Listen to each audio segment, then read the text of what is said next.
J'ai approché Marie Brassard, j'ai jamais travaillé avec des metteurs en scène avant. Puis je trouve que cet album-là, dans son aspect un petit peu conceptuel, dans l'onirisme qu'il contient, m'a donné envie de faire un show un peu plus enrobé au niveau des sens, que ce soit dans une scénographie un peu plus placée, une ambiance visuelle. Et je trouvais que d'avoir Marie Brassard, qui pour moi est une idole depuis longtemps, ce qu'elle fait comme artiste, son authenticité dans sa création, puis son talent, là, point.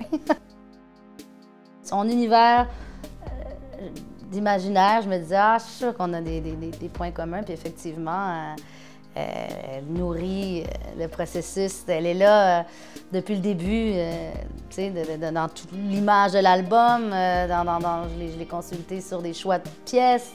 Fait qu'elle accompagne un peu le processus depuis le début, puis ça culmine vers monter le spectacle et avoir quelque chose qui va peut-être être différent par rapport à ce que j'ai fait, dans le sens où souvent je fais des shows, puis oui, moi, je suis toujours assez simple dans ma façon de me présenter sur scène, mais des fois, je casse entre deux tunes, puis je fais une petite joke, puis je ressors, puis on dirait que j'aurais envie d'avoir un univers dans le show. Oups, on reste dans un monde, puis ce monde-là, oui, il y a de l'espace, parce que je ne pourrais jamais m'empêcher de dire quoi que ce soit si j'ai envie de le dire, mais qu'on amène le spectateur dans une expérience un petit peu plus homogène du début à la fin. Le band est composé de 4 personnes, m'incluant. Puis d'habitude, là, je fais des efforts de minimaliste que j'ai jamais fait, dans le sens où ça vient de Jonathan Dauphiné, qui sera bassiste, qui a été avec moi sur la tournée MA, qui était dans le groupe Beast, qui fait toutes sortes de trucs, que j'avais envie de commencer à faire la tournée avec lui. Et il est arrivé avec l'idée de...